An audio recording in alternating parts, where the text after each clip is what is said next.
guys. It's Shapeshifter, also known as NB Mirai. Hi, this is Artie Morty here. Hopefully this is working and broadcasting live as we speak. It's a very unannounced, just spontaneous chat.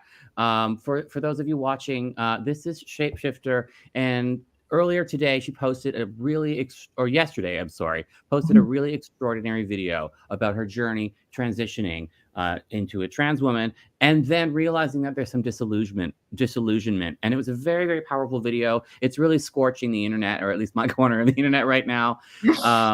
Really, really brave of you to come out and speak so frankly about what's going on. This is such a difficult culture terrain right now. Tell us about yourself. Thank you so much for coming on the channel. Thank you.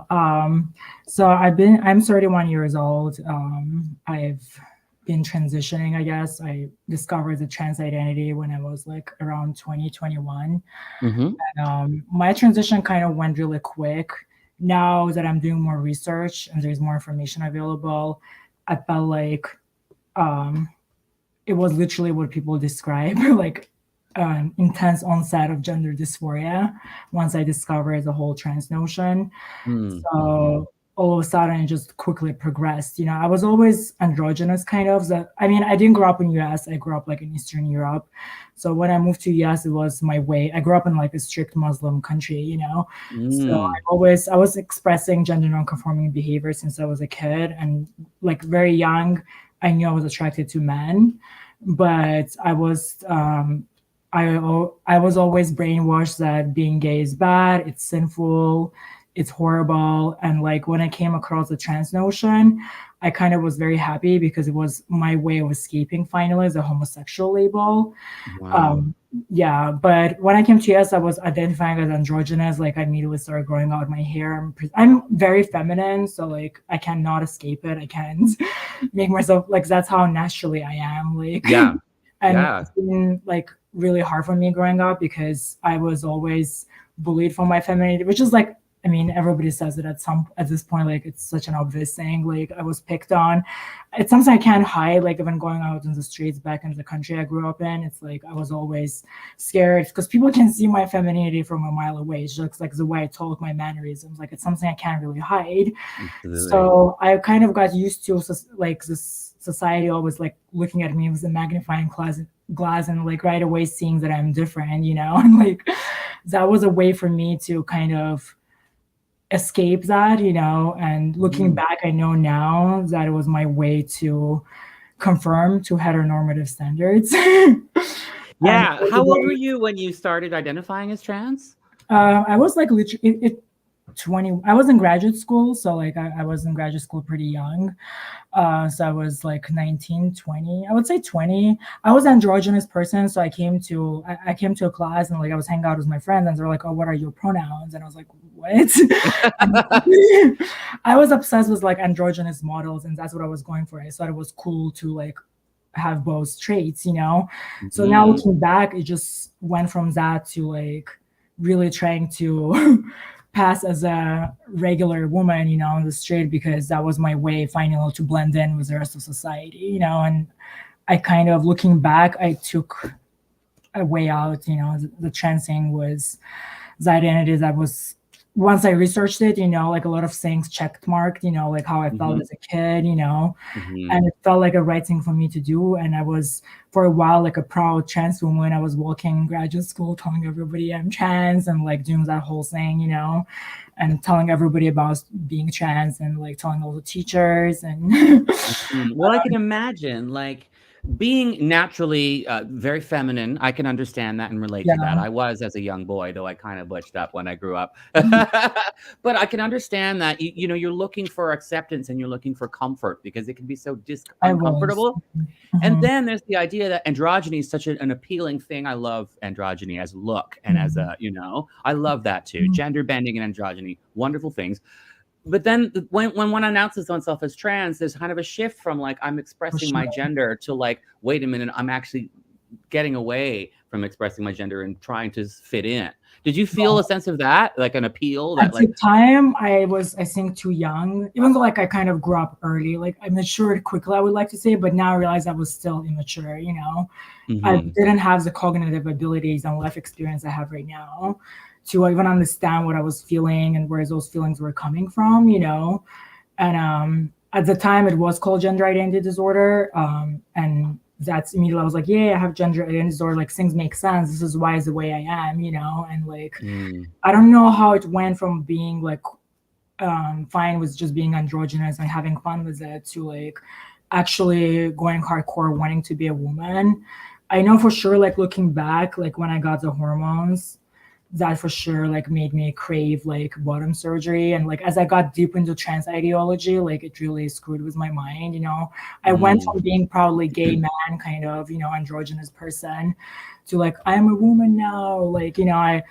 It's like all of a sudden I was like trying to distance myself from gay community, you know. And yeah, I want to get back to that a lot too, because that's really, really interesting. But you know, the people who are watching this, a lot of the people, my viewership is probably very different from yours, because a lot of the people who watch my channel are concerned about trans activism and concerned about the movement. So your journey and your sort of the immersive environment that you've been in is probably very different than ours, and there's a lot that you can teach us. You're talking already about things like that are very interesting, that a lot of us outsiders who haven't experienced getting into trans culture won't understand. What was it like your first little while identifying as transgender? It sounds like there was a lot of positive stuff, but yes, maybe not. Yes, it was getting a lot of attention from not teachers. I mean, I was getting, there was some negative, but a lot of it was positive. Like I felt like my dating pool went up, you know. Somehow all of a sudden like increased by 10 times or something. And also it was finally a way for me to express my femininity and kind of validate like things. I guess looking back, I knew I definitely confused my femininity with being a woman, and right away I jumped on the bandwagon that I'm in a wrong body. And I think it magnified, because I grew up with chubby, like geeky kid, really? big classes, yeah. And I was like, I always had natural breasts, like because I was like chubby, you know. When I went through puberty, like I don't think I'm fully masculinized or something. So like I definitely was curvy person already, and like I never felt comfortable in my own body, you know, and like was made fun of for my femininity. So I never felt sexy. I was never getting enough attention. And I guess as a gay person in a gay community, I just felt like I felt like a lot of gay people at the time at least appreciated more masculinity. And I felt like my dating pool was very small. Yeah, this is really interesting, because I'm a gay man, obviously, Right. And I've heard this from so many trans women that, you know, they're homosexual males, but the thing about gay men is they're often more feminine than other men, but what they want to date is masculine men. So there's a problem, right? So if you're a very, very feminine expressing gay man, you're not going to find the kinds of guys you necessarily want, or as many. Your dating pool can be limited. But then if you cross the aisle, suddenly there's all these sort of kind of straight, like, at least straight appearing, straight appearing. Yeah. So that's really interesting. I can imagine that would be another booster. Like, gosh, you know, it's hard to not have, you know, to find your dating pool limited can be very frustrating and really hard. And I had a high sex drive, which I didn't know at the time what it was. I thought I was the only weird one. But as I did research, I realized that it's common. It was like HSTSs to have like this insane sex drive, because we're apparently actually usually like very shy people, not outspoken. It's like, present yourself as a woman. And I think part of it was like me wanting to get attention and get the mates, you know, at the time, you know, my sex drive kind of pushed it. Like, well, I'm sure I wanted men, I wanted like attention. All gay men can relate to that. But I can imagine also, like all the self-esteem stuff around constantly being an outsider. Yeah. I mean, I'm almost thrilled by the idea of like enlarging my dating pool. That would be thrilling. So I can understand it's a huge motivator. You've been post-operative for how long now? 7 years. 2015 was my surgery. I was 24 going on 25. it's been 7 years of kind of hell, pretty much. Oh, really? So Yeah. in the beginning, after the bottom surgery, so to speak? Sorry, what was the question? After the bottom surgery. Yeah, it really went down the hill. There was definitely diminishing returns on how I felt after the bottom surgery.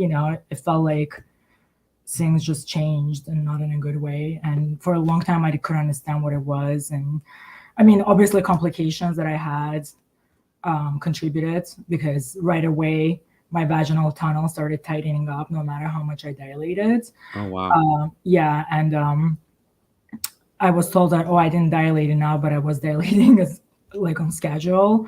It was later that I discovered that it's a common problem, like with the surgeries. Only now people are like, the reason I didn't get the surgery because everybody I know just have a shallow tunnel, and that's what I have right now after multiple revisions. And I mean, my surgical history is pretty long. Like, it's so bad, like everything that I did to my body. I honestly don't. I think that I never, like, I didn't always hate my penis. Obviously, like, I had body dysmorphia. Like, I didn't feel sexy in my body. But I don't know how it went to like, I want this thing of my body. I think it was really hormones. And as I did more research online, obviously, as much as people want to, like, some people in trans community want to say that like there's so much hardcore research to back all these things up, there really isn't. It's like he said, she said, a lot of it, and some of the research is real outdated, and I don't know how they were doing that research. And like, because a lot of people live in the shadows, a lot of people go stealth, and that's what I actually tried to do, but it was very toxic thing to do.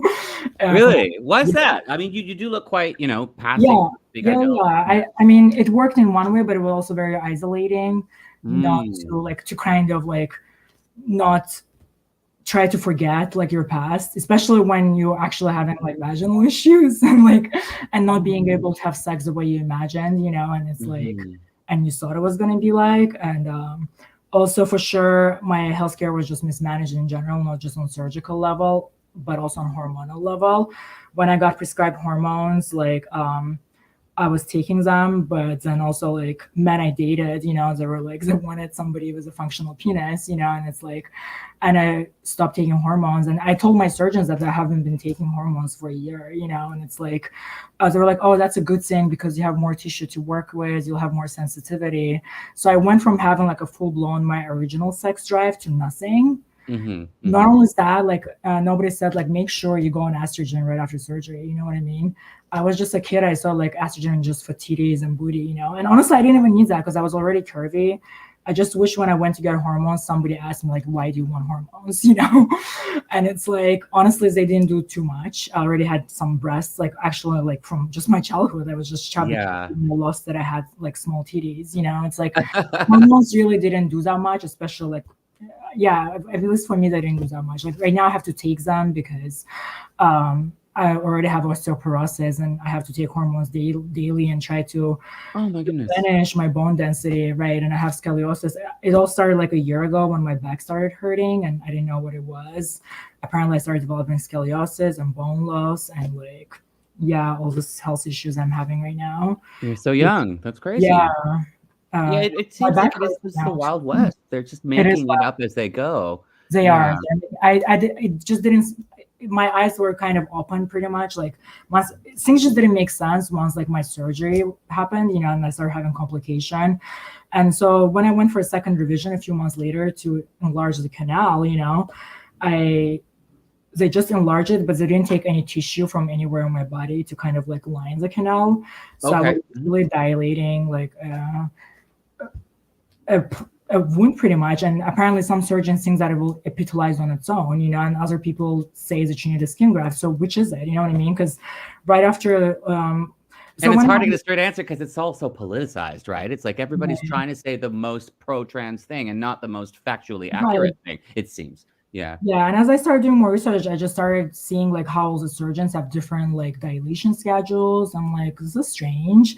Why some people say 20 minutes like 5 times a day, other people are like 10 minutes 6 times a day. Like, what is this? You know what I mean? It's like, wow, even I don't know. It was just like really Wild West. And I had to find out a lot of things on my own, such as like using estrogen cream on my vagina, trying to make it more pliable for like dilation. Why did surgeon didn't tell me about this? Yeah. Why did I have to find it out from like online? And this is a huge medical schedule. It sounds like you've just got a huge, massive medical. You're dealing with the medical consequences of the surgery. I am. I'm on a daily. Were at least. I don't know about what's it like now. Are you still dealing on a daily basis with my back hurts? Like I can't sit up like for more than 2 hours, or even when I'm driving in the car, like my back starts hurting because of osteoporosis and scoliosis. Thankfully, hopefully, like bone density thing is reversible, and hopefully I can reverse it. Needless to say, I realized I had body dysmorphia, so the feeling of not feeling comfortable in my own body didn't go away. I'm still not, needless to say, now I feel even less sexy because I can't have sex the way I want to. Moreover, because of like, I had multiple revisions afterwards. Like, I don't know, like that's a long story, I can tell, but like, I did end up getting like colorectal fistula, and because of that, even anal sex sometimes is painful. So I can't really have any benefits. So in both ways, yeah. Yeah, I can really, it takes me forever to have an orgasm. At least I'm lucky I can have one through some work. Some people from puberty blockers, for example. Yeah, exactly. Now I realize like some kids, I've seen posts where moms who were being supportive of their children, they're like, oh, my trans daughter has the micro penis, and her partner that loves her gonna leave her because she has no sexual desires, and we don't have any tissue to work with. Kind of like I am just situation, and it's like, exactly. Yeah. Are we gonna do? I had colon vaginoplasty. That doesn't work either. Like in my case, it didn't work. So like literally, and so it's like, what do we do? And it's just crazy. And like, and when people try to raise concerns, it's like, oh, this is transphobic. This children gonna die. Like that's the mindset I got in, because once I discovered trans ideology, I felt like if I didn't do all those things, I'm probably gonna commit suicide. But in fact, I don't want to use the S word like on camera because it can be triggering to a lot of people, but this is the most mental health crisis I had, because I'm realizing I did this irreversible change to my body that I have to live with until the rest of my life. I literally realized I miss how easy it was to orgasm. I miss my sex drive. I felt like I went against my blueprint, and there was nothing wrong with it. I just had to grow and learn and accept myself. And I think a lot of it was, again, going back to seeking acceptance from society and from my partners, because unfortunately a lot of people I dated as a trans woman were hiding me from their family because they were, I guess, embarrassed of me or something. I guess they still saw me as a gay man, like no matter what I did or something, or they just didn't see me as a woman. And I felt like if I had a surgery, my status in society would go up, and that was such a toxic way to sing. And looking back, I really feel sad leaving behind the gay community, because in the way as I became like a woman, like tried to live styles, I realized a lot of transphobia was really rooted in homophobia, and like it's just homophobia, and that's what I should have been fighting. There's so many ideas we can branch off on from there. Like you've just thrown so much amazing stuff. You've obviously got like so much to say, and your channel, we're all going to be watching it with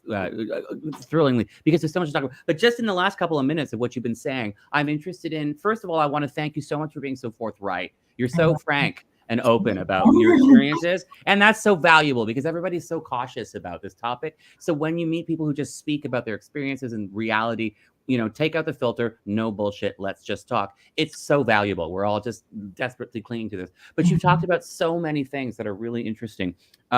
Just now you were mentioning leaving gay identity and coming into trans identity. And I think you mentioned on Reddit that you almost felt that joining trans identity increased your homophobia, perhaps? It did. Yeah, it really did it by 100. And I don't know why. I think it was part of trans ideology, because I used to watch like RuPaul's Drag Race and all that and enjoy it. Even before I discovered trans identity, I was like, oh, because a lot of masculine, like a lot of gay people, they don't like femininity. So actually they don't want to date like a drag queen or somebody who shows a feminine behavior or something. Yeah, they want to clap and right, yeah. But so, they don't want to sex with them, and I was also actually initially like, oh, what is that? It's kind of strange, why is this people cross-dressing and what is this? But I was enjoying it. But after discovering my trans identity, I kind of like was like, I'm not a drag queen, I'm a woman, like, and all of a sudden my level of homophobia went up. Even people and it's also because trans communities, they hate drag queens. Every day on Reddit, you can see people, oh, RuPaul is like fucked up everything for trans community because now Wow. everybody thinks we're a bunch of drag queens. Are you bothered with like how like drag and increase in drag popularity? Bursting the how can you you know if men are allowed to wear women's clothes and still be counting as men? I feel ashamed of my behavior because I did have a trans friend at the time who was a post-op and she was performing at a drag club, and I literally told her like, why are you performing at a drag club? Like, you're a woman, you're bringing more confusion to the confused. And I feel disgusted by saying that, and I feel ashamed of my behavior, but that's how trans community brainwashed me, you know. Yeah. And they also have this notion of tranny chasers, and that's when like I guess my bottom dysphoria started developing because as I was reading more about like trans ideology, they're like, oh, people who date you are tranny chasers if they touch your dick, or like if they're interested in your like genitals because they don't see you as a woman. And that's why I was like, I'm gonna have a surgery, I'm gonna like escape all the tranny chasers. And it's like, what now I look back, this is so stupid. Like, what's wrong with being with people who are specifically attracted to you, you know what I mean? Yeah, feminine presenting people who have a penis. That's, you know, if there's Yes, a market. I went from being chased by so many to like having a surgery and trying to live as a woman and trying to prove everyone that I'm a real woman, you know, date me please. Like, you know, it's like so toxic. It screwed up my life so much. And but it's still a rampant ideology, you know. It's like they really like have all these ideas. They hate drag queens. I think it's just strange. I don't know. It's like I enjoy Drag Race. I watch it, you know, and it's like that's when I realized like I left gay community for like no good reason, and it's like it would have been healthier for me. Like, well, that's interesting to switch. Switching sides is never easy. I talk a lot on my podcast with Helen Sanilan and Graham Linehan about how when people choose a side in a battle, you know, there's a battle like the TERFs and the rad femmes versus the trans. That's sort of a cultural thing going on. It's really hard to cross over because you become so fixed on your side. And you are, it seems like you're finding yourself suddenly realizing you've been disillusioned with the side that you were on and that you were advocating strongly for, and you're moving over.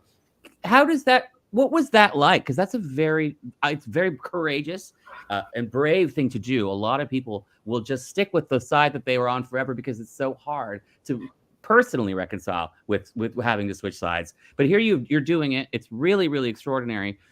What do you say about that? Yeah. I think a lot of things contributed to that. I mean, first of all, I've grown up, you know, and like sometimes it really takes time to mature and realize who you are, and like it really, human experience is about self-discovery, and like it takes time, you know.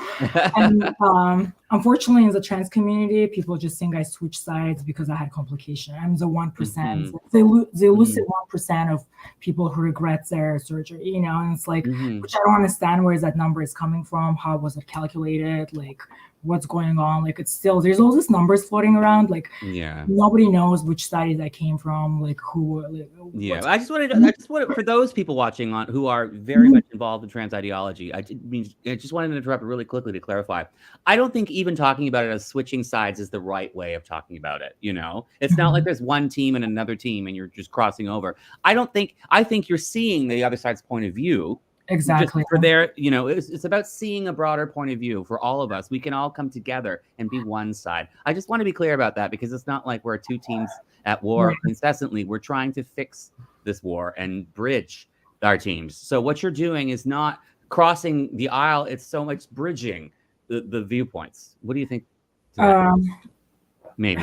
I think it all started with my kind of, I first focused so much on being on binary, like woman, you know what I mean? Like I was convinced I could, you know, like, because pretty much trans ideology and surgeons and pharmacists and therapists convinced me that I was a woman in the wrong body. And I felt like my goal in life was to become like that woman. And I was trying so hard to be that person, you know?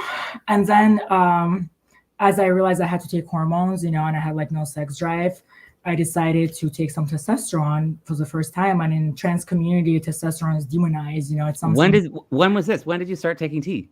Like 3 months ago. And it's like a fog lifted off my brain. And like, all these neurons in my brain got activated, and I was like, wow, I killed a version of myself. Wow. And I'm like, this is insane. Like, instead of embracing, I almost felt so sad because I dishonored my masculine, you know. I'm also like, all those crazy surgeries, like after surgeries didn't work out, I was like so sad. I had to do like psychedelics and try to find some kind of healing, like to survive, and like kind of showed me the whole like spirituality thing. And I realized like in this lifetime it was a perfect opportunity to balance masculine and feminine, and instead like I killed my masculine.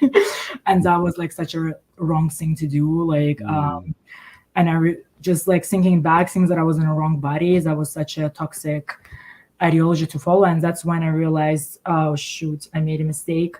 But I also realized like what's wrong with having both hormones in your body, you know what I mean? It's like well, it goes right back to your love of androgyny and embracing. I know, everything. And I'm like, I went kind of going back to my roots. And also I've been following the non-binary thread, and I just felt like that was such a happier thread than transgender thread. It was just about, you know, fashion, about just having fun with makeup and clothes, you know, and those people just seem so much happier than trans people. Yeah, you're calling yourself now NB, is that right? So you're really embracing a sort of, would you say that you're embracing a non-binary identity right now? Is that right? I am embracing it, and a lot of people, you know, who are on radical side of things are like, you're a eunuch, like you're a man, there's no such thing, and that's fine, you know, I'm not offended. At this point, as I told you, I feel like we're racing against time. Now that my eyes are open, I feel like there's so many people swept up by this ideology, and they get convinced that they need all these body modifications to be happy or be loved or be authentic selves. Like, we're racing against time, because I feel like right now we're in minority somehow, and I do believe we're seeing just tip of iceberg, and I wish more people spoke honestly about their experiences with medical transition. I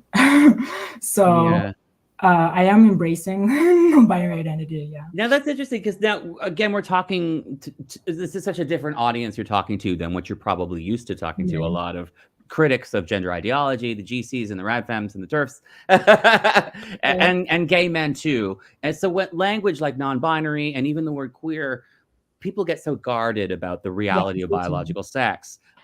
Would you say, do you recognize that you're male and that your non-binary identity is like? No. I'm recognizing that at this point, my eyes are open. I know that I was always male, and I was just very effeminate male. And as I said in one of my videos, I know now I wasn't gender dysphoria, it was really social dysphoria. And I struggled till today with social anxiety. That shy kid trying to hide away from society is still there, you know what I mean? Didn't go away. And I'm in therapy.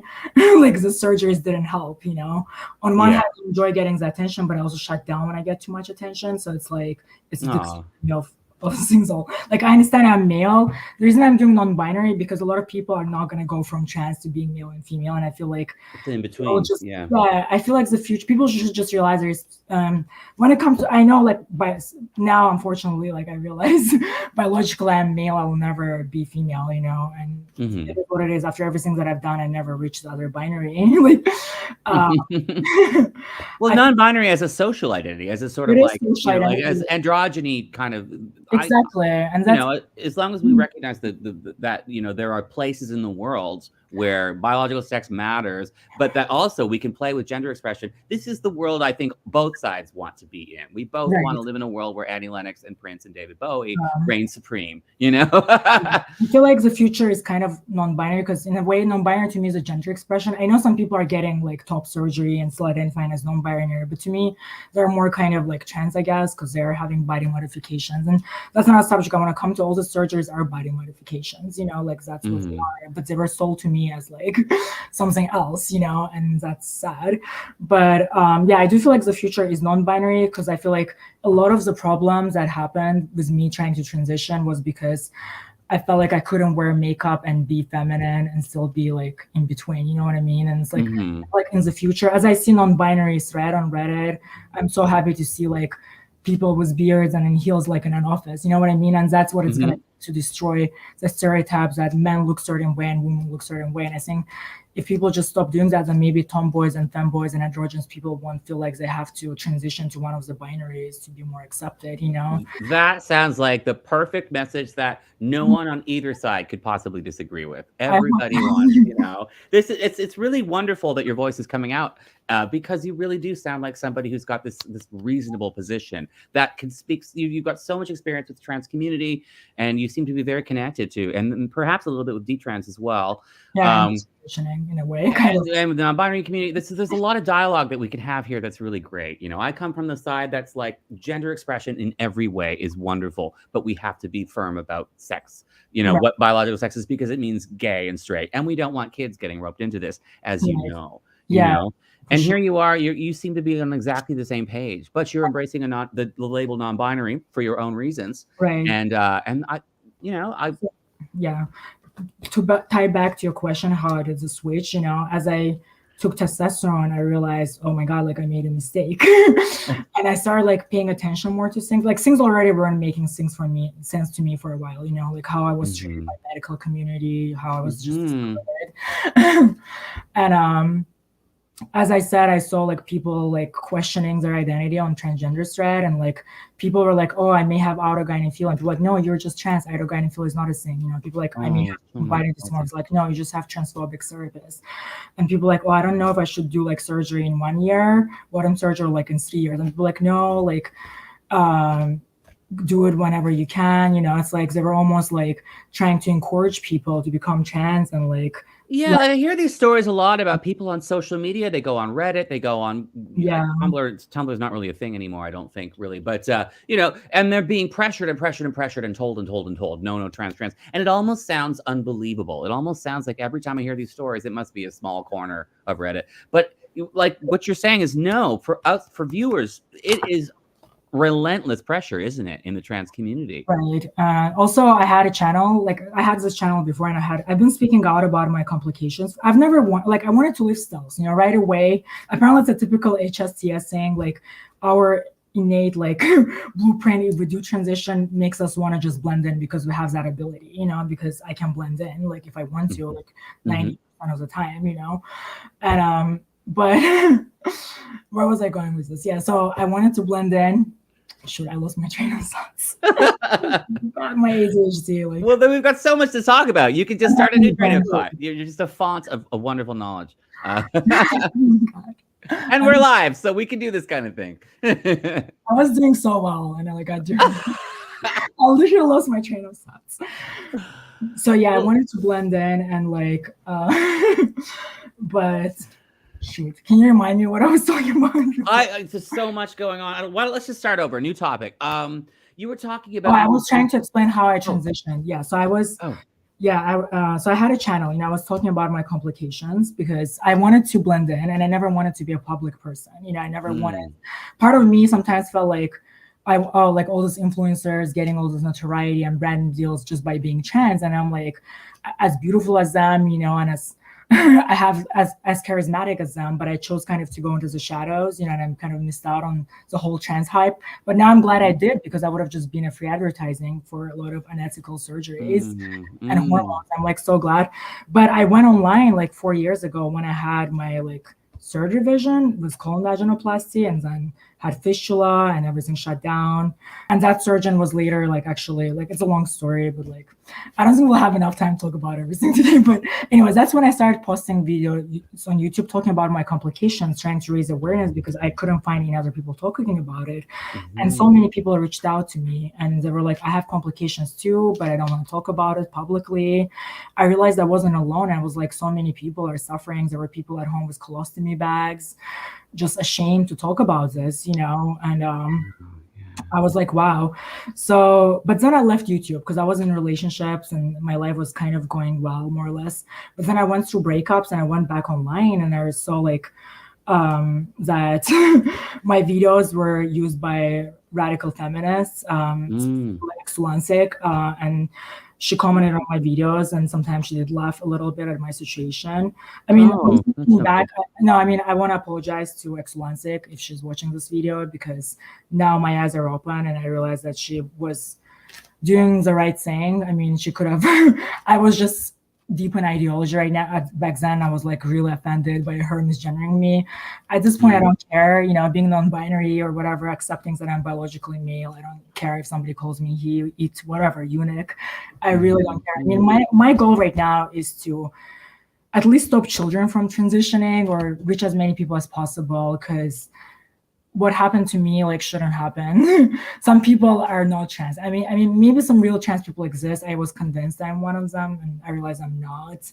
And I wonder how many people like might think they're trans and do all these crazy things and then damage their health. And you know, and initially I rejected. I like the TERFs really got to me, you know. And I know some people don't like that word, but like I'm now with TERFs, like literally. So it really like threw me for the loop. But everything they were saying, like everything X-Lancing was saying, like it resonated with me. And it initially I got very depressed. You know, I removed my channel, and people blame X-Lancing for like me leaving the YouTube. And I don't want people to blame her. I mean, this was the best thing that probably happened to me. I mean, or I would have been part of this like ideology and defending this toxic movement that's possibly. It would have not been toxic if it was just about gender expression, but because of getting medicalized and normalized without more research, that's where the danger comes in, you know. And the whole like, oh, if you don't transition, you die, that's like such a BS, you know. I am probably closer to the S word now than I ever was. And like, and this like thing got me the realization, like taking that in, what I did to my body and sacrifices I've made to be where I am, all for what, you know. And it's like, I miss being able to have sex and connect with people in that level, you know, and I gave up like a lot to be a woman lookalike, and it's a painful realization to have. But I completely, people like, oh, like some people are seeing my past posts on Reddit and they're like, oh, just a few months ago you were anti-TERF. I was, and I'm sorry, I'm not gonna delete my post. Like that's how it was, and I apologize to X-Lancing. I wish we could bring her back. Like, well, like I said, crossing the aisle is courageous. You know, and again, we shouldn't really frame it as crossing the aisle. We frame it as reconciling with both sides. I'm trying to like, because I don't want to scare off people who are, you know, wherever their views are in this. We're trying to engage in dialogue, and we're trying to bring things together, and we're trying to solve this problem because, like you said, it's a race against time. This is an urgent matter, and people's lives. It is urgent matter. Like honestly, people don't understand how urgent this is. Like, and I'm sorry, but like I was part of the mobs at the platform X-Lancing, and I do apologize to her. Like I can't take it back. I was a different person. Like I didn't know about any of that. That's really interesting. I knew that there was some. I hear through the grapevine about dramas about things, but whenever there's an internet drama, I try to ignore it. I mean, it was a lot of different issues, and of course, I was upset because she used my video and like what she was saying. But a few times she did laugh, you know, at my situations. That like I said I had colon vaginoplasty, and some people said that. People like when you eat something, you know, your colon vagina gets lubricated, and she laughed at it. And I felt like my partner, for example, he was upset that I apologized to X-Lancing because he's like, she could have done that. She could have still used my video and said that like, this are what happened to people without like kind of making fun of it at times, you know. But there was a moment when she said, oh, this person is very logical and smart, and we may have a newborn TERF on our hands. And in a way, it was a self-fulfilling prophecy. And like, I apologize for one sake. And when I go that's interesting. It sounds like you were upset, but there was some really harsh language that was very insensitive. Perhaps, I don't know. But also that you're rising above that and saying, look, you know, the broader message got across. It comes back because we need as many allies as possible. It's at this point, the little differences in our views or pronouns. Am I eunuch? Am I biological males? This does not matter right now. Like every week people are getting signs. There's 2-year waiting lists on a lot of like more or less decent surgeons, and at least one give you fistula, you know. This means that there is a high demand like for these surgeries, and there is new surgeons starting doing the surgeries, and more celebrities are endorsing this, and they don't really know what they're doing, you know, because some people are non-ops and they're not planning to transition. It's cool to be trans. You just throw on a little skirt, put on a little bra, I'm trans, like yay, trans is beautiful. But people don't understand, just because you're not planning to transition, some people may feel like that's for them, you know, and get trapped into this whole like hormonal thing. And which is not a joke, you know. Even if you take hormones for a few months, like it will mess with your mind. Like it's I've been on both sides of things. I do have a unique perspective. Like, yeah, people will say you were never a woman. I wasn't, but I came as close as I can get, you know? And I am writing a book actually about it. And honestly, I was not going to come out public about any of this stuff. So I have the book out. And the book is called Escaping 41%, which I don't know if I'm going to escape, but I realized that I'm racing against time and like I should start speaking out before. And I don't know if I'll finish the book because I do have ADHD and not medicated. And I don't know if I will escape 41%, but I know that time can, like, literally people are getting surgeries that they may not need. I'm not saying that there is no real trans people. I don't think nobody knows. Like, that's a problem. So what's your take on, you must know many trans people, and I'm sure you know many trans people. Actually, I don't. Oh, really? Because I kind of was a very shy kid. I never had that many friends. And the few gay friends that I had, like in college, like they kind of, you know, I was kind of like very private person. I always I have social anxiety, so I don't connect with that many people. I think it's part of autism. And like, I kind of transitioned and did everything myself online. And I feel like that's a problem too. A lot of these people are kind of probably also have all kinds of social disorders and stuff. And they're researching all this stuff online. I pretty much self-diagnosed. The doctor's worst nightmares when the patient Googles their own symptoms, you know, and then the patient comes into the you know, in any other medical field, when the patient comes into the doctor's office and they've been Googling and they're convinced that they've got this thing, and the doctor I was convinced. I was convinced I was right. Honestly, I did say in one of my videos that I wish my parents and like my family talked to me. But honestly, they thought they were supportive and they saw it. And honestly, they didn't think the surgeries were that dangerous. You know, my sister thought, like, for example, she said it was just like getting a kidney, which I know like getting kidney is a big deal. And I don't know what I was thinking. Like, honestly, well, your family, you mentioned that you had a conservative family. You have a conservative family. I'm sorry to say. I do. My family is in Massachusetts. Like, my sisters have been always very supportive, but recently, with what happened to me, she's also became very right-wing, you know, and she's also protective of women's spaces. And now that I've been on both sides, I can say having a dick is not the same. Like, people saying, oh, you know, women with dicks are still women. Like, it's not the same. Like, honestly, being as vulnerable I was after I had the surgery, I honestly it was a fully functional penis. And the only trans friend I had, I never understood why I couldn't relate to her, because now that the research that's considered transphobic, like I just came upon it, the whole HSTS AGP thing, you know, I could understand how this person was also into women. I'm like, if I wasn't into women, my parents would have been so happy, you know, like homophobia was a big driver. It was, and I realized it was a different type of trans, you know. And when I went to a cult meeting, which is AKA like transgender conference, you know, and I couldn't realize why I was like the shortest person there, like the most feminine. A lot of you're not like a big burly Marine. No, and that reminds me, because there was this like Marine SEALs that transition like back in the days. And I remember when I was transitioning, it was like a big deal, and that person was there at the conference, and people were like living for it. But now it was like a dude with AGP, you know, and it's like, but you can't say those things. And I couldn't understand why. That's why I didn't have any like trans friends, because I couldn't relate, because a lot of them were trying to have sex with me, like trying to hit on me. I was not attracted to femininity, and I was like, no, you know, it's like they were kind of acting a little creepy, you know. Even that my trans friend, like she even was the one, like I couldn't understand like how like her attraction works. Like she was always trying to like get me to have sex with her. I was like, so weird, you know. And it's like I could understand, you know, it was strange. And yeah, it's like I really didn't have many trans people of my experience, so-called HSTSs, you know. I've seen them online, you know, and I felt like I was also influenced. I mean, people talk about Tumblr, like I wasn't part of the whole Tumblr thing, but I was definitely influenced by YouTubers for sure. Yeah. Especially Canadian YouTubers. I know you guys started that shit. Canada. Canada used to be America, the world's sweetheart. Now it's like, oh, Canada, what are we doing? Honestly, I was literally came to America like before even gay marriages were legalized. And I remember how Canada was this etalon of open-minded country, you know, because you already guys had like gay marriages legalized and all that. And like all the transgender care was free. And like, so I'm like, that kind of like transferred over to Massachusetts because I live in a liberal state, and literally is a place that I'm from. I'm a masshole, like what can I say? But you don't sound like Mark Wahlberg. No, because I wasn't raised here. So, but I went to Fenway Health, and it's a leading hospital for like most of doctors and nurses. Yes, historic, one of the first. Yeah, I know, but the two therapists that I got my letters from on hormones, they were all LGBT people, you know, and I felt like I was let down a little bit by part of, you know, LGBTQ community. And honestly, I believe one of my therapists was a trans person themselves. Like, obviously, I could kind of clock that person, but I wasn't 100% sure. I don't want to assume somebody is like assigned. But now I see how like dangerous that is, you know.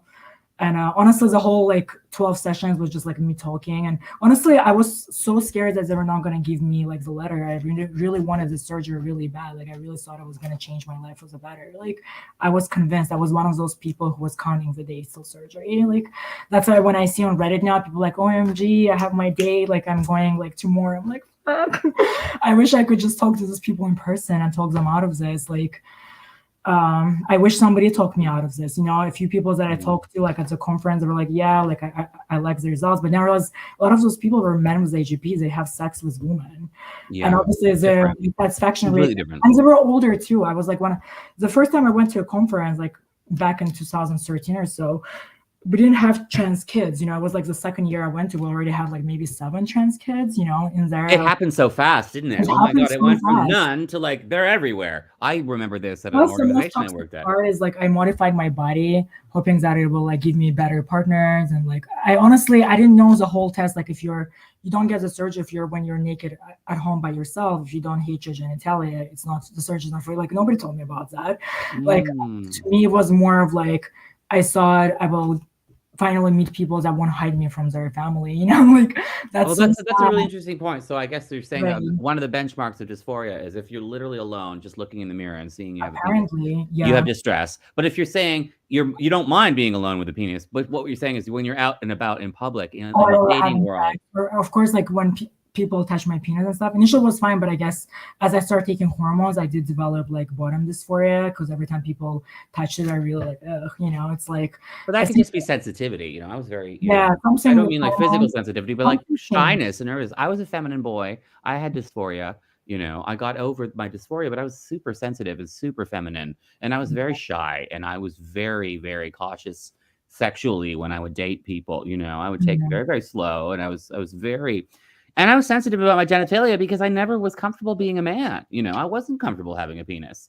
If I could do it all over again, I would just date people who don't want to touch my penis, you know? Duh. I mean, everything I've been through, the way I was treated, like in hospitals and by surgeons, that's additional trauma. That's like a whole hour-long video. So looking back, I would have definitely 100% regret the bottom surgery, 100%. And at this point, I regret the breast surgery as well, because I developed some kind of lump. Allegedly it's hernia, but I had like multiple MRIs.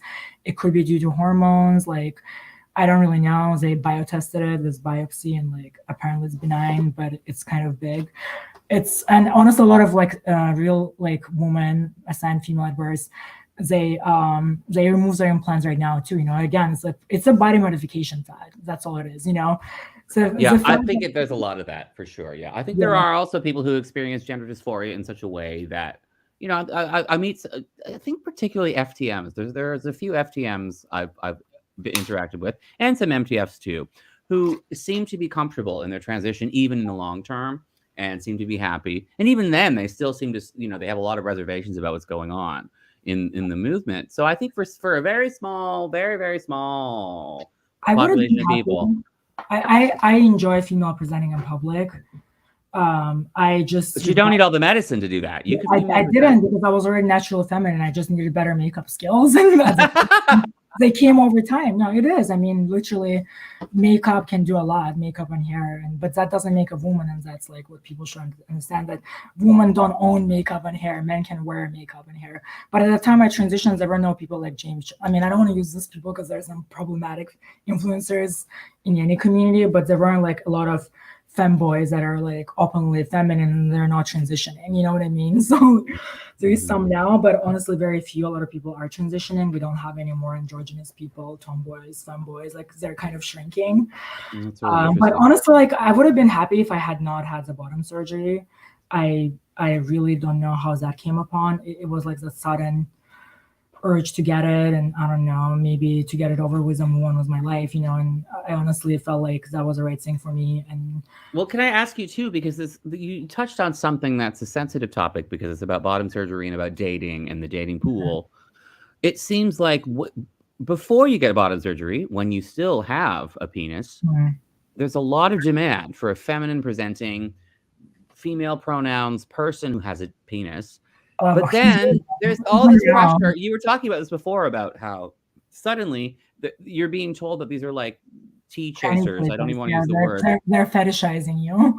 And therefore you should abandon that whole group of people and get bottom surgery, even though it sounds like there might be a smaller dating pool post bottom surgery. My dating pool definitely shrank afterwards because people still don't see you as a woman, like no matter how feminine you are, and plus my vagina doesn't work, like that was the whole point. But in a lot of fucked up way, now that I have time to process everything, I did, like, in some toxic psychological level, I think I was bullied so much by straight men growing up in a effed up way. I had this body modification to cater to them, and that's so fucked up. That's like my biggest regret, realizing that. It's like, it's really crushing. I catered to patriarchy that kind of like bullied me, and there's a problem, kind of like this strict patriarchy behind, like, but you don't have to bear that burden. It's not a burden for you to wear on your shoulders. It's a burden that you see where we're situated in society. This isn't really something you did single-handedly. This is something that society pushed you into. You really don't have, you shouldn't feel too bad. You should understand that you got roped into something that was unfortunate in its own ways. And then there are probably ways that you've learned and developed great things too. I'm not trying to candy coat it. I'm just trying to say that there's positive futures still available for all of us. But, understand that this is society's fault, at the end of the day, right? Again, I realized I could have done better had I just stayed androgynous people. And if I still had my penis, I would be dating, but I would never identify as trans. I would be like an androgynous feminine person, like non-binary, like whatever, any identity but trans, because at this point, this identity, like, just ingrained, like there's all the negative shit, going back to Jerry Springer, going back to like everything, it's just like, just drop. It's honestly disgusting at this point. Like, and like, I'm going to make a separate video and call up on like anybody who identifies as trans and on social media just drops the title, because it's urgent, kind of. And like, especially like, just identify as non-binary, something else other than trans, because it is influencing people, and they see like, oh, trans is cool. And if you're trans, they'll cast you in the movies and you'll make a lot of money as a porn star and you'll get a boyfriend and like everything, you'll get the attention. And that's really toxic, you might get a lot of attention, may not be the right attention, and it's like, it's also dangerous to take hormones and do surgeries, and honestly, you don't need a lot of that to present gender, like to present like the way you want to, And I also saw how much there was overlap between like gender body dysmorphia, that I didn't even know I had, And I think a lot of people just really experiencing body dysmorphia more than anything, and they're confusing it with gender dysphoria. And like, and of course I think just alienation, because we're living in the age of the internet. Everybody's so isolated, and social media really is not something. Humans are apes. We are primates. We don't have brains for social media. Social media is really fucking us up in a serious way, I think. We're feeling so confused and lost and alienated and absolutely lost in space. And we're looking for things to ground us into some kind of reality. But there's no such thing as reality anymore, because everything's virtual. So we're just losing our minds. And we're just like, I don't know, I'll play with my identity. I'll play with my sex. Not only, like you said, it's also like everybody's living their own reality. You know what I mean? We're sharing the planet, but literally, there's people who believe Jesus is real, other people don't believe it. There's TERFs, like you said, and there's and there's other people who think that, like, everybody's living a different reality. In Putin's reality, there's like Nazis in Ukraine, and like even though the president is a widely popular Jewish man. there's a lot of delusional people. Like, trans people are not the only ones. It's really that's a really insightful thing you just said. May I ask, what did you study in school? Do you have psychology degree or philosophy degree? No, I have actually an MBA, and I have master's in finance, and I'm a certified accountant.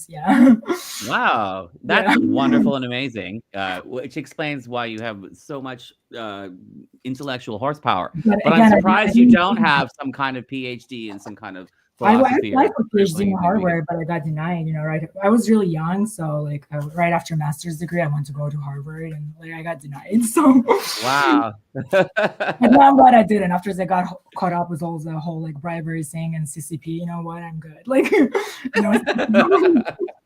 What do you think the future is for all of this? Maybe the future you'd like to see and the future you think is really going to happen? Honestly, the surgeries are not gonna go away. Mm-hmm. People should understand that these are optional surgeries. You're not getting a vagina or penis. As much as I wanted to believe that I'm getting vagina, I didn't get a vagina. Surgeries are not as safe. Complication rate, I believe, is higher than people are tricked into believing. But it's really a body modification surgery. I feel like it will improve over time as they discover like more tissues.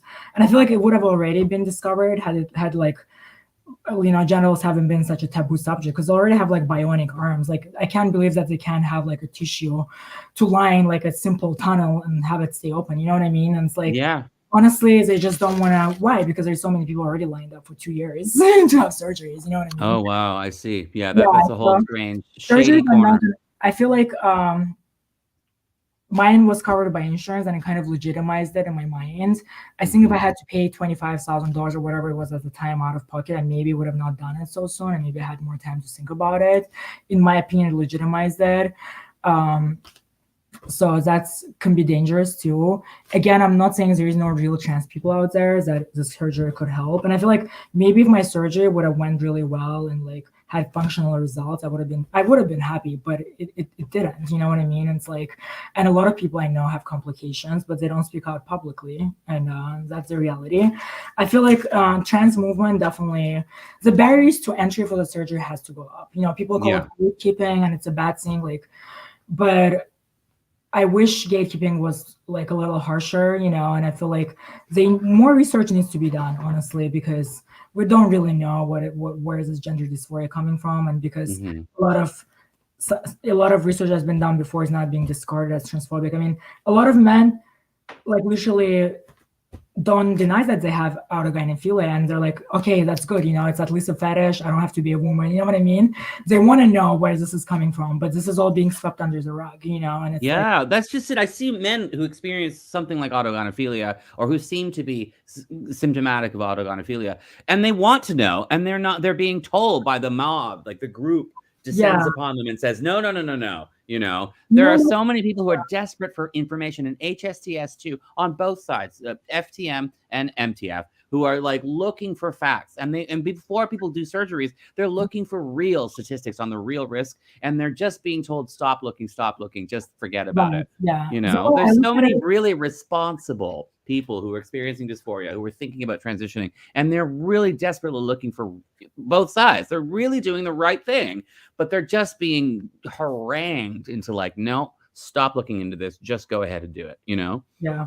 Also, I don't hate people's autogynephilia. Like, people who are aware of it, it's just a fetish. Like, great. Like, it's not a harmful fetish. Like, you're not harming people. You're not harming people. You're sexually attracted to your own body. That's the lowest. It's literally insular in yourself, out on its principle. Yeah. If you want to cross-dress and have sex with man, woman, whatever, and like, there's plenty of websites right now. Things like changed, and you can go post as a cross-dresser or whatever. Like, people are gonna go for it. Like, people love that shit. So you'll find someone who wants to do things with you. And if you want to go express your gender out, if you want to wear a skirt to work, whatever, that's fine. But don't try to say like you're a woman, especially when you have like a full-blown genitals. And unfortunately, a lot of those people who do end up getting surgeries, they're the ones that satisfied because they're still married to women and have sex with women. So their satisfaction rate is higher, because a lot of problems I see is like collapsing of vaginal tunnel, and it's important for straight people who want to have sex with men. You know what I mean? I don't want to use the word straight because that was really toxic for me to try to be straight, but like people who want to have penetrative sex and get penetrated in the front hole, like that's where the problem comes, because you end up with a shallow tunnel. Like, it's a wound that's trying to heal, and people are like, no, it's not a wound, but it is, and that's what's been happening to me. I've lived that. Unfortunately, I can report that it is a wound that's trying to heal, and you are working against your body, and it's very hard and it's very difficult. So, well, I really appreciate. We're coming up on an hour, so we should probably start wrapping this up. But I really appreciate that it's so interesting. Again, this dialogue where we come from such different spheres, but we're starting to see things the same way. The language you use is very different than the language I use. Even with pronouns, for example, everything is so fraught, right? Words like assigned female at birth and blah blah blah. All this stuff is just like we can barely talk to each other because we have completely different dictionaries. So it's really interesting that we're having this conversation and that we're just being respectful of each other's different viewpoints. And I'm thrilled. Every minute of this is thrilling. This has been so spontaneous. It's like literally, we just started talking. It's 10 o'clock at night and we were just like, fuck it, let's do it. It's great. I really hope a lot of people watch this video from whatever they come from. But I have a question for you. What do you think you might have something to say to somebody who's watching this from both sides? To somebody who's like a quote unquote rat femme turf and somebody who's a quote unquote, TRA. I feel like in the future, people should be able to wear any kind of clothes or makeup, whatever they want to wear, I feel like from my standpoint, the surgeries need more exploration. I don't think surgery is going to go away. I don't think they should be fully banned, but somebody higher up should definitely look into this, and research stuff more and increase the gatekeeping, and people should take their time. And they're definitely, I don't know, like, honestly, I'm still processing a lot of things. I'm just like, right now, I want to tell both sides that, like, there are kids that may grow out of this. Like, I know that for sure, because it does take time to mature. It does take time to discover who you are. And sometimes going through natural puberty may not be a bad thing, As somebody who achieved more or less a passability, sometimes being passable is not a good thing, because they're putting children on hormones so they don't masculinize or feminize, and I feel like it may not be a bad thing, to experience a natural puberty. And like, I miss my natural sex drive, and like sometimes when you're that passable, people approach and then you have to tell them that you're assigned male at birth and they're going to reject you. Sometimes it's almost a deterrent from people. They're going to reject you anyway, so it may not be a bad thing to go through puberty. And if you're not passing because of secondary sex characteristics, like, wow, that's interesting. So you think passing can be a hindrance to your trans experience? Yeah, because in a way that is an extraordinarily fascinating thing. That's really interesting. Right. And that's why right now we need to protect the children. Like, that's my main priority. There's a lot I want to say, but like, we need to spread the word. And some parents, I want to just reach parents who maybe have a gender non-conforming child, like, just do more research, because this may not be affirming your child's gender through puberty blockers may not be the right thing. And I just want to say, I had my surgery at 24. I was convinced this was going to make my life better. That was the right path for me. And I 100% regret it. I wish I could go back. And I wonder how many children going to think the same.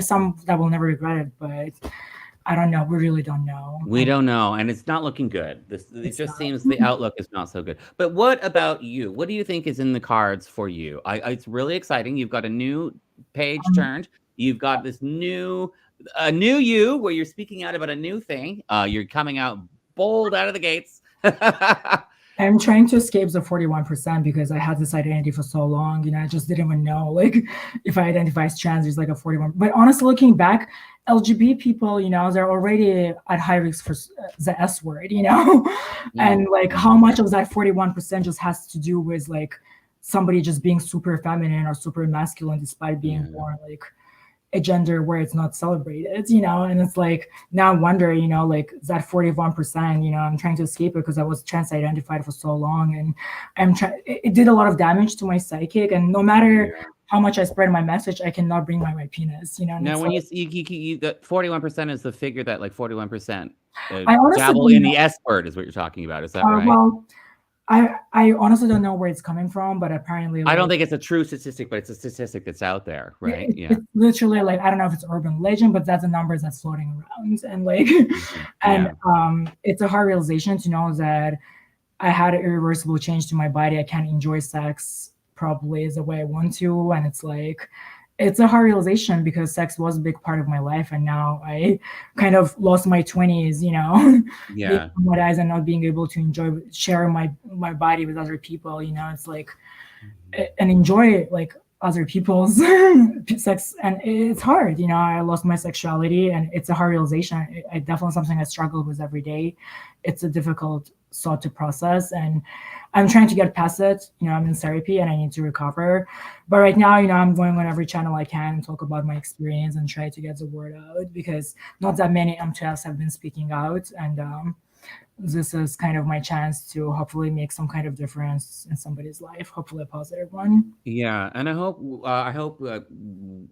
you can see some healing in your physical body, in your I know, journal, I'm trying you to. know, Mhm. in one of or in one of your orifices. Hopefully, I know, I you have know. issues. I hope that happens. And I hope your road to recovery is very positive. I can sense that you're a very strong person who's already experienced a lot. Um, yeah, and I hope you come back and talk with us again. I hope that this is Absolutely, the yeah. beginning of a Thank lot you, of guys. dialogue with gender critical Mhm. people. I'm involved with something called the LGBT Alliance, and that can be so upsetting to trans people because there's no T there. But we welcome transsexuals all the time if they're Well, homosexual. Then yeah, just, I don't identify as trans anymore. So honestly, it was very toxic for me to try to be straight. And like, I miss the whole gay community because that was more cheerful, more accepting. And yeah. I miss the community. And honestly, like, I'm not upset with that. I'm dropping T as well. Like, I miss the gay community too. I'm alienated from it because this has made a mess out of everything. it did. It Like wasn't. as a gay man, even though I don't identify as trans or anything like that, but because I'm critical of trans, that makes me a sort of persona non grata among a lot of gay people. It's really messed up the whole thing for all of us, and we need to get back together and reunite. As I have so much. I think we shared a lot of our young experiences For being sure. I mean, feminine, and and that's the sad part. I crossed it out of my life because I'm a woman. I kind of put it in a box, and I'm like, wow, like, how did I do this? Like, yeah, but I can understand where that came from, and and I just, it's this. I see a lot of positive future, especially for your channel, and we should probably wrap it up there. We're at about 105. Last words for anyone? Like and subscribe to Shapeshifter's channel, which is what's your YouTube channel? it's a shapeshifter right now, but I'm gonna probably change it to Nonbinary. So Okay, well, change it. Send me the update. I'll put it in the comments. yeah, you can put shapeshifter right now. It's good enough. This has been Because a the bunch look of, will it was be all live, so we're not going to edit it or anything. It was just no, like it a was live good. impromptu. I'm Late happy. at night, I was drinking wine and everything. It's like 10 at night on a Thursday night. I But I'm just want glad. to say, yeah, I just want to say, just like whatever decisions you make in life, take your time, take different like views into account, and try to find sometimes middle ground. And yeah, being on the binaries can be dangerous. Yeah, well, thank you Unfortunately. so much. I'm going to press stop on the live recording, Yeah. but you and I want to chat with you for a little Mhm. post chats, of course. Mhm. So to our viewers, thank you so much. Yeah, Have a bye. lovely night. Okay, I'm pressing stop now. I'm new to this. So, okay. Mhm.